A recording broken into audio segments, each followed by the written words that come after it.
fact that he could not recite Holy Quran. You know, a lot of people, it's like when I spoke to a number of elders in the TMOA, and then I'm not going to mention any names, but many of them like, what? I didn't know that. I knew he couldn't read as good as you, but I didn't know that he couldn't read at all. You know, I mean, you know, every last one of them actually.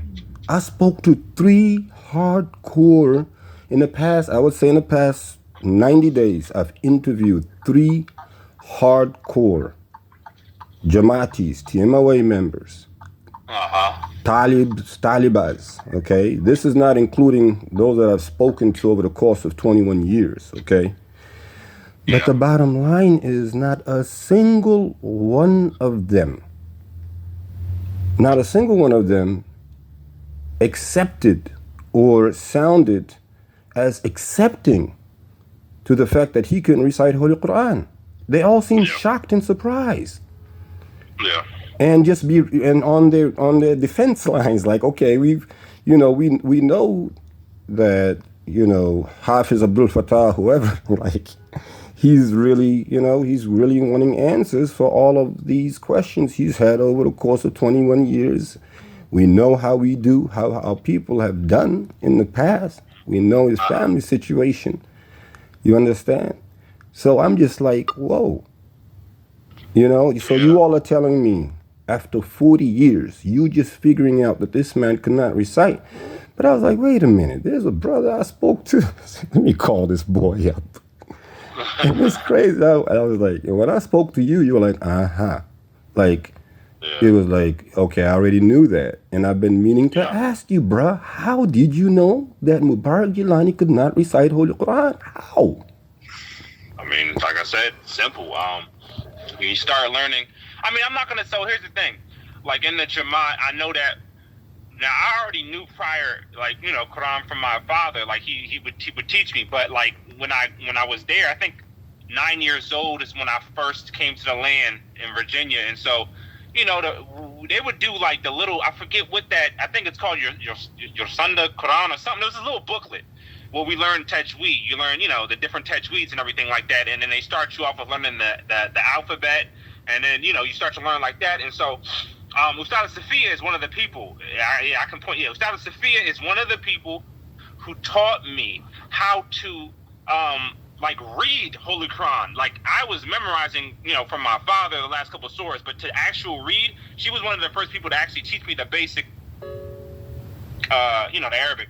And so when we would learn all that stuff, and I would know how to pronounce, how to read, and everything like that. And like I said, it's just that, you know, he wasn't, whenever he would recite or whatever, it just didn't sound right. You know, it wasn't right. I'm just gonna say it just wasn't right. And I never went at my parents or nothing like that, or any of the Jamaat people, and said, like, you know, how come he doesn't pronounce it like we do?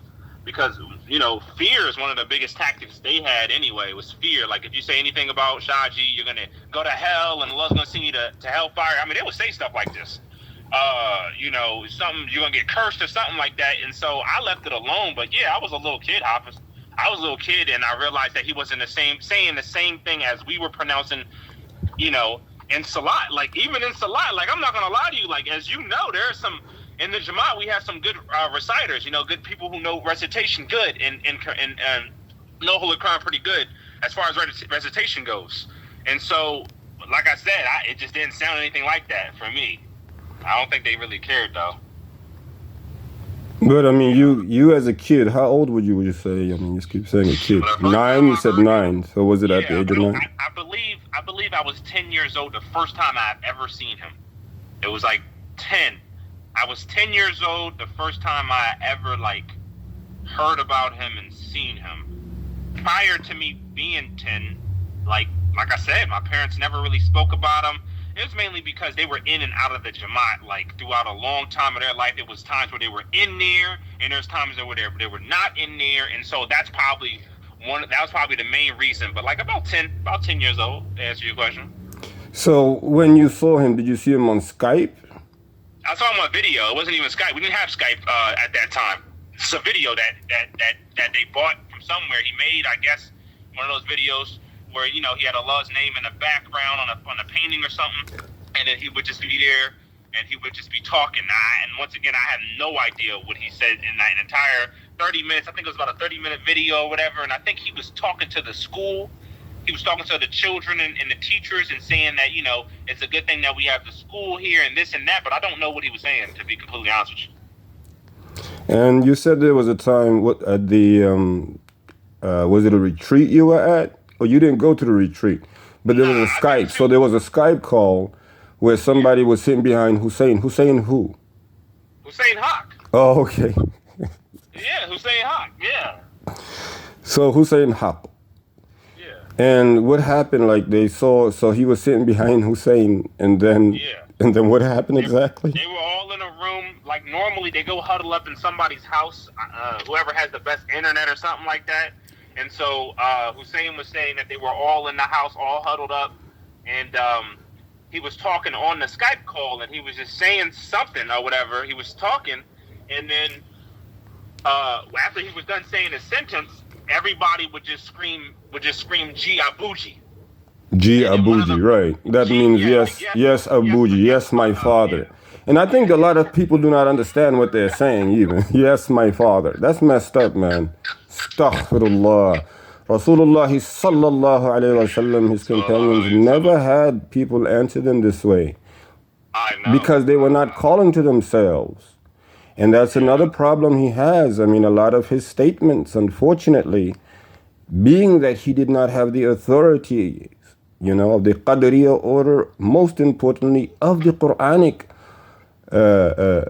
order, and this means when it comes to how it was recited, when it was revealed, then, these generally lead to the type of problems. Again, I mean, people do not understand they are calling to other than Allah when they do that. Yeah. Right? So they don't understand, there's a level. So when he turned around and he asked him, well, what did he say? He was like, I don't know. I just heard everybody else. I don't know. I'm just saying. Being an obedient subject, an obedient slave. MashaAllah. Yeah.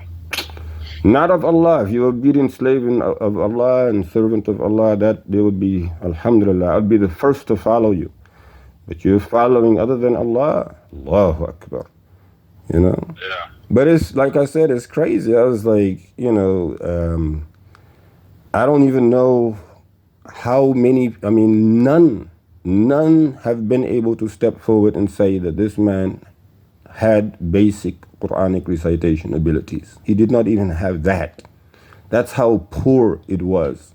And I'm speaking again, from 40 years of Quranic, educational participation. See? So it's not fair, it's not right. It's not right that now the Quran is speaking, you all were answering to other than Allah and that died. You can't see it's dead, it's over. Yeah. You understand? You cannot see that. And so, like you said, you have a lot of reciters. I counted 6, maybe 7, people who've completed the Quran. How dare them stay and keep quiet, hiding the truth that this man was, could not possibly be a messenger or prophet, a part of any prophecy of Allah subhanahu wa ta'ala's favors for you to follow, because there was no Quran. You had GilaniIslam or Islam, no Quran. It was Islam without Quran is what you had, and all we are wanting is that you accept that. And you renounce the fact that any of the teachings are now authentic, because you cannot mix anything with Islam and then consider that to be part of Islam just because you added it on.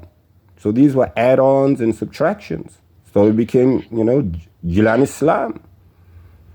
Islam is what it, it's just the reality the Quran is telling you. You don't verify it yourself in the Quran. Allah did not bless you with a mind to think about it. Return to the Quran, submit and make tawbah, make istighfar, And how dare Yeah. them just, continue as business as usual and not defend, not speak up for the Quran. They're supposed to be the preservers, the speakers of the Quran. They're supposed to be the representatives, Yeah. But like you said, I mean, so there was some talk, like if you say anything bad against Abuja, you're going to go to hell. Yeah, they would talk all kinds of stuff, Hafiz. I mean, I just, if you say anything, it would get on you. Like, just whoever was the leaders at that time, whoever was the Khalifas, I know Qari Ismail, he's one of the craziest people at that time. Obviously, Khalifa Hussein, he's definitely up there with some of the most intense, when it comes to respecting the Sheikh. Well, that's his brother-in-law. Knock it off already. Tell me about somebody. Be honest. Yeah, I mean, for me, it's just that I only reference him because, like I said, Hafiz, you don't understand, the amount of fear that was instilled in young children my age and a generation above me when it came to him, and when it came to him and Khalifa Hussein, those two people mainly. I mean, it was just really unprecedented. I haven't seen anybody that has more you're more scared to talk, because of what Khalifa Hussein is gonna what Khalifa Hussein apparently is going to do to you, or what they're going to have the Jamaat people do to you based off of what Khalifa Hussein wants, and there was a lot of fear in the Jamaat. And I think that the main thing that I disagree with, another thing I disagree with, I would say, is that there was more fear than love in our community. I can say that no one can argue with me that there was more fear than love for our brothers and for each other. There's more fear than love.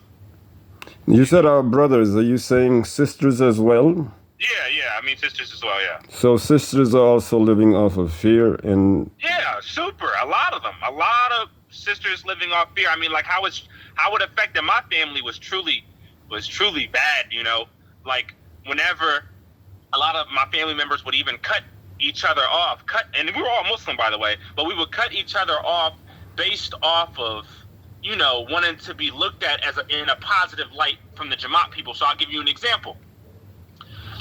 There was a lot of situations where people would be, quote unquote, possessed. I don't know to the full extent of it, but there were a lot of possessions that were going on in the Jamaat that they were ruled as being possessions, right?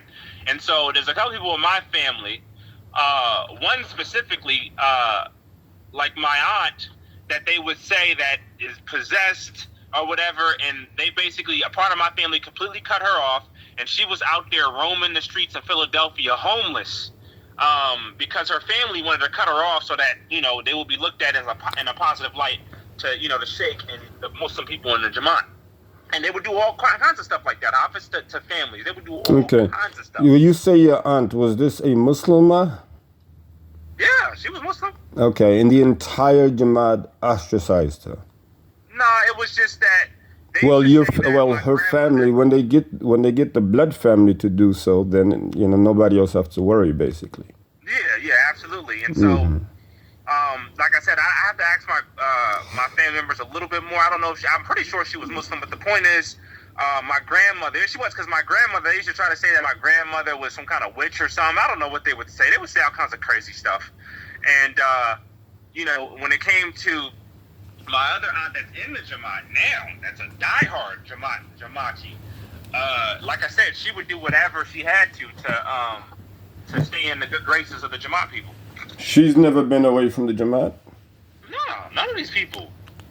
So, they've been in the Jamaat since they were babies, little kids. No. With her, she's older. She's in her 50s. Okay. So since she was like a teenager, 20, something like that. Yeah. But everybody from that generation, so that's 50s. Everybody from the 50s on down were born in Jamaat. Anybody who's under 50, basically, was just born into it. Mm-hmm. Yeah. So the people who are 50, again, it's surprising that none of them can actually come forward and defend him just with Quran. It's strange. Like, you cannot even come and say this man actually had basic Quranic reading. But what's worse is that again, the children, I guess, got brighter, right, and started looking and trying to listen on their own, and they could not understand what he was saying in English. Yeah. Yeah, I mean, I can't. One of the things I can't respect, is that I know that Hafiz Tahir and Hafiz Shafiq and all these other young people that are my age are defending the Sheikh, but at the end of the day, I don't take that serious, Hafiz, and the reason why is because they never even met him.